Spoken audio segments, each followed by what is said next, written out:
Yes, Navami, ഇതാ ബോബി ചെമ്മണ്ണൂരിന്റെ അനുകരിച്ചുകൊണ്ടുള്ള ആളുകൾ, അദ്ദേഹത്തിന്റെ വസ്ത്രവിധാനം, അദ്ദേഹത്തിന്റെ ശരീരഭാഷ എല്ലാം പിന്തുടരുന്ന ആളുകൾ അടക്കമാണിപ്പോൾ കാത്തു നിൽക്കുന്നത്.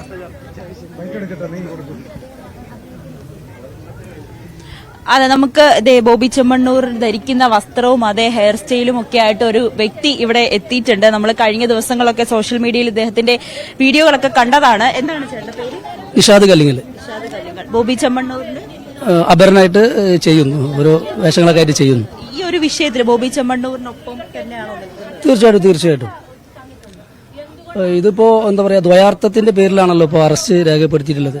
തെറ്റ് ചെയ്തിട്ടുണ്ടെന്ന് കുറെ ആളുകൾ പറയുന്നു. ആ തെറ്റിനുള്ള ഒരു ശിക്ഷ ഇപ്പോൾ അനുഭവിച്ചു കഴിഞ്ഞു, 4 ദിവസമായിട്ട് അനുഭവിച്ചു കഴിഞ്ഞു. ഇനിയെങ്കിലും ആ തെറ്റിന് ഒരു മാപ്പ് കൊടുത്ത് അദ്ദേഹത്തിന് ശിക്ഷിക്കപ്പെടാതിരിക്കാനാണ് നോക്കേണ്ടത്. കാരണം പുള്ളി കളി ചിരി എന്നുള്ള രീതിയിലാണ് ഇതൊക്കെ പറഞ്ഞിട്ടുള്ളത്, ഒരു എൻജോയ്മെന്റ് രീതിയിലാണ് ഇതൊക്കെ പറഞ്ഞിട്ടുള്ളത്. ഇത് ഇത്രത്തോളം ആവും എന്ന് അപമാനിക്കുന്നതാണോ എൻജോയ്മെന്റ്? അത് അപമാനിക്കുന്നത്. നിങ്ങളപ്പോ ദ്വയാർത്ഥത്തിൽ ചിന്തിച്ചു കോടതിയെ പറയുന്നത് എന്താ വെച്ചാൽ, അത്രയും ആളുകൾ ഇത്തരത്തിലുള്ള കമന്റുകൾ ഒരുപാട് വന്നല്ലോ. അപ്പൊ അതിന്റെ അടിസ്ഥാനത്തിൽ അങ്ങനെ ഒരുപാട് തെറികളൊക്കെ പറഞ്ഞു കമന്റുകൾ വരുന്നുണ്ട്. വരാതിരിക്കാൻ വേണ്ടിയിട്ടാണ് അങ്ങനെ കമന്റ് പറഞ്ഞു. അല്ലല്ല, ഒരുപാട് ആളുകൾ ഇപ്പോ ഇന്നത്തെ കാലത്ത് സോഷ്യൽ മീഡിയയിൽ ഒരുപാട് തെറി കമന്റുകൾ പബ്ലിക്കായിട്ട് പറഞ്ഞുകൊണ്ടിരിക്കുന്നുണ്ട്. പുള്ളി ഡയറക്റ്റ് പറഞ്ഞതൊന്നല്ലത്. അപ്പൊ പബ്ലിക്കായിട്ട് പറഞ്ഞുകൊണ്ടിരിക്കുന്ന കമന്റുകൾ ഉണ്ടായതുകൊണ്ട് അത്തരത്തിലുള്ള ഒരു ഇനി അങ്ങനെ ഒരു സംഭവം വരാതിരിക്കാൻ വേണ്ടിയിട്ടും കൂടിയാണ് കോടതി ശിക്ഷ നടപ്പിലാക്കിയിട്ടുള്ള കോടതി ഇന്ന് കണ്ടെത്തിയിട്ടുണ്ട്. ആ പറഞ്ഞത് ദ്വയാർത്ഥ പ്രയോഗമാണെന്ന് കോടതി തന്നെ വിലയിരുത്തിയതാണ്. അങ്ങനെയാണെങ്കിൽ എന്തായാലും അദ്ദേഹം മാപ്പ് പറയും, തീർച്ചയായിട്ടും മാപ്പ് പറയും. ആ മാപ്പിനുള്ള ഒരു ഇത് കൊടുക്കണം എന്നാണ് ആഗ്രഹിക്കുന്നത്. മുൻപ് മാപ്പ് പറഞ്ഞിട്ടുണ്ട്. പക്ഷെ നിങ്ങൾ എല്ലാവരും കൂടെ അദ്ദേഹത്തിനെ ചൊറിഞ്ഞുകൊണ്ട് ഇതാക്കരുത്, ക്രൂശിക്കരുത്. ഒരു ചെറിയൊരു തെറ്റാണ് അദ്ദേഹം ചെയ്തിട്ടുള്ളത്. വലിയൊരു തെറ്റെന്നൊന്നും പറയാൻ പറ്റില്ല. അത് പബ്ലിക്കായിട്ട് ഡയറക്റ്റായിട്ട് അങ്ങനെ ഒരു അർത്ഥത്തിൽ അല്ല, ഒരു വാക്കിൽ എത്രത്തോളം അർത്ഥങ്ങളുണ്ട്. ഒരു ഇംഗ്ലീഷ് വേർഡ് ആയാലും ഒരു അറബി വേർഡ് ആയാലും ഒരുപാട് അർത്ഥങ്ങളില്ലേ. ആ അർത്ഥത്തിൽ മനസ്സിലാക്കി നിങ്ങൾ നെഗറ്റീവ് മാത്രം ചിന്തിക്കല്ലേ. ഇപ്പൊ നിങ്ങളെല്ലാവരും നല്ലവരും, ഈ ബോബി മാത്രം മോശക്കാരനാണെന്ന് നിങ്ങൾ ചിന്തിച്ചു വരുന്നത്. കേരളത്തിലെ എല്ലാവരും നല്ലവരാവില്ലേ? അപ്പോൾ കുർബാനൊക്കെ ചൊല്ലി നല്ല രീതിയിൽ 5 വക്ത് നിസ്കരിച്ച് നടക്കുന്ന ആൾക്കാരാ ഇവിടെയുള്ള എല്ലാവരും. അങ്ങനെ ചിന്തിക്കരുത്. അദ്ദേഹത്തിന് ഒരു തെറ്റ് പറ്റി അതിന് ഒരു സൊല്യൂഷൻ കൊടുക്കണം, അത്ര മാത്രം പറയാനുള്ളൂ. എന്തായാലും അഭിലാഷ്, ഇത്തരത്തിൽ ഓരോ ആളുകൾക്കും ഈ ബോബി ചെമ്മണ്ണൂരിന്റെ പരാമർശമൊക്കെ ശരിയാണെന്ന് ചിന്തിച്ച് അദ്ദേഹത്തിന് ഐക്യദാർഢ്യവുമായി എത്തിയവരാണ് ഓരോരുത്തരും. പക്ഷേ കോടതി പോലും കൃത്യമായി പറയുന്ന ഒരു സാഹചര്യം നമ്മുടെ മുന്നിലുണ്ട്.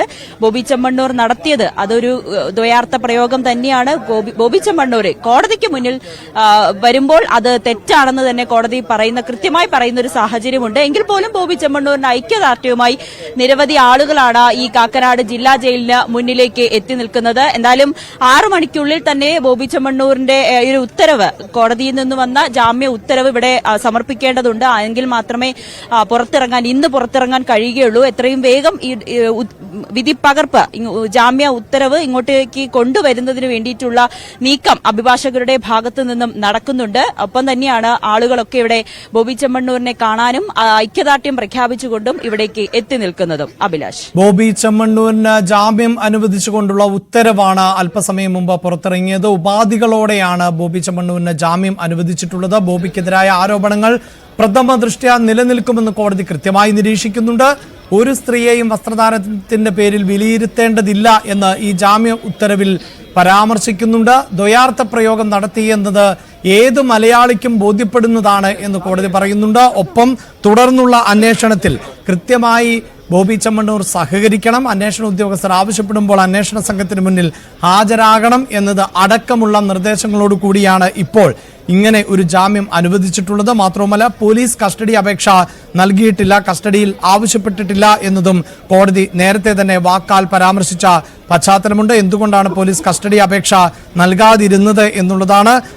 ഇതുമായി ബന്ധപ്പെട്ട് കൂടുതൽ വിവരശേഖരണത്തിന്റെ ആവശ്യം ഇല്ല എന്നതാണ് പോലീസിന്റെ നിരീക്ഷണം. ആ ഒരു പശ്ചാത്തലത്തിൽ ആണ് ഇനി കൂടുതൽ കസ്റ്റഡി അപേക്ഷയിലേക്ക് പോകേണ്ടതില്ല എന്ന പോലീസ് നിലപാട് സ്വീകരിച്ചത്. ഇതിന്റെ അടിസ്ഥാനത്തിൽ കൂടിയാണ് ഇപ്പോൾ ബോബി ചെമ്മണ്ണൂരിന് ജാമ്യം അനുവദിക്കുകയും ചെയ്തിട്ടുള്ളത്. 6 ദിവസത്തെ ജയിൽവാസത്തിന് ശേഷം ആണ് ബോബി ചെമ്മണ്ണൂരിന് പുറത്തേക്ക് ഇറങ്ങാൻ സാധിക്കുന്നത്. നേരത്തെ നവമി റിപ്പോർട്ട് ചെയ്യുമ്പോൾ കണ്ടതുപോലുള്ള വലിയ ആരാധകരും ഫാൻസും ഒക്കെ ഉള്ള വ്യവസായിയാണ്. പക്ഷേ ആ വ്യവസായി ഏതെങ്കിലും സ്ത്രീയെക്കുറിച്ച് മോശമായ പരാമർശം നടത്തിയാൽ നമുക്ക് നിയമ സംവിധാനങ്ങളുണ്ട് എന്ന് ബോധ്യപ്പെട്ട ദിവസങ്ങൾ ആയിരുന്നു കടന്നുപോയത്. എങ്കിൽ ഇനിയും ഇതുമായി ബന്ധപ്പെട്ട നിയമ നടപടികൾ തുടരേണ്ടി വരും ബോബി ചെമ്മണ്ണൂരിന് എന്നത് വ്യക്തമാണ്.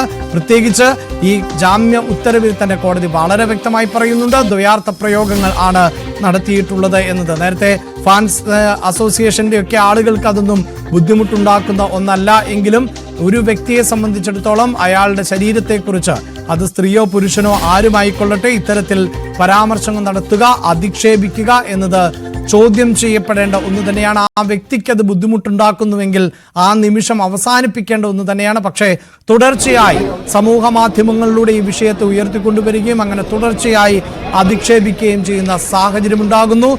നടി പരാതിപ്പെട്ടതിന് ശേഷവും തനിക്ക് ബുദ്ധിമുട്ടുണ്ടായി എന്ന് പറഞ്ഞതിന് ശേഷം പോലും അങ്ങേയറ്റം മോശമായ പദപ്രയോഗത്തോടു കൂടി സമൂഹ മാധ്യമങ്ങളിലൂടെ ഓൺലൈൻ മാധ്യമങ്ങളിലൂടെയൊക്കെ രംഗത്ത് വന്ന ആൾ കൂടിയാണ് ബോബി ചെമ്മണ്ണൂർ. അക്കാര്യങ്ങൾ കോടതി കൃത്യമായി നിരീക്ഷിക്കുകയും ചെയ്യുന്നു.